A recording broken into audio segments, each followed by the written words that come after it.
Sveiki, trumpai. Lietuvos bankas uždirbęs 270 milijonų eurų pelno į biudžetą sumokėjo tik 13 milijonų. Ašaras realiai. Ir čia tuo pat metu, kai vis didinami mokesčiai, didinamas pačių mokesčių skaičius, mokesčių tarifai ir dar sakoma, kad dar didins mokesčių, nes trūksta pinigų karui ir kitom reikmėm. Viskam trūksta pinigų. Finansų ministrė Gintarė Skaistė paklausta, kaip čia taip yra, kad bankas uždirbo tokius pinigus ir moka ašaras. Jinai įjungus durnių, kitaip negaliu komentuoti, atsakė, ministrė, kad didžioji dalis apskritai centrinių bankų praktiškai buvo nuostolingi ir Lietuvos bankas nuostolio neišvengia, tačiau ir pelno negauna, todėl į biudžetą nieko neįneša. 270 milijonų, jai atrodo, kad čia nulis. Antrą kartą paklausus ir pakartojus, kad uždirbo 270 milijonų, ne ten kažkokias kapikės, 270 milijonų.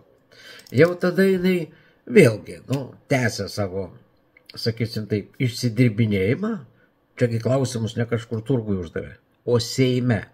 Jinai sako, oi, atsiprašau, aš vakar, suprantat, tik pirmo klausimo svarstyme dalyvavau ir negirdėjau toliau ten tų diskusijų, tai su jūsų informacija susipažinsiu. Pakartosiu. Didinamas mokesčių skaičius, neva tai trūksta pinigų, didinami mokesčių tarifai, mokesčiai didinami. Nes trūksta pinigų, taip sako šita vyriausybė ir ta Gintarė Skaistė tame tarpe. Ir kai jai nurodai, kur guli krūva pinigų, kuriuos galima paimti ir panaudoti, jinai sako, žinokit, aš negirdėjau šito klausimo, susipažinsiu, o šiaip man atrodo, kad bankas dirbo nuostolingai. Ir šiaip visi komerciniai bankai, mes jau skelbėm tą, uždirbo beveik milijardą eurų pelno, tai yra padvigubino pelnus lyginant su ankstesniais metais.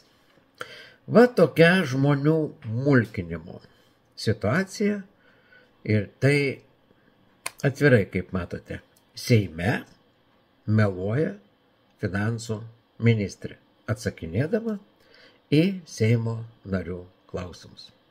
Tiek trumpai.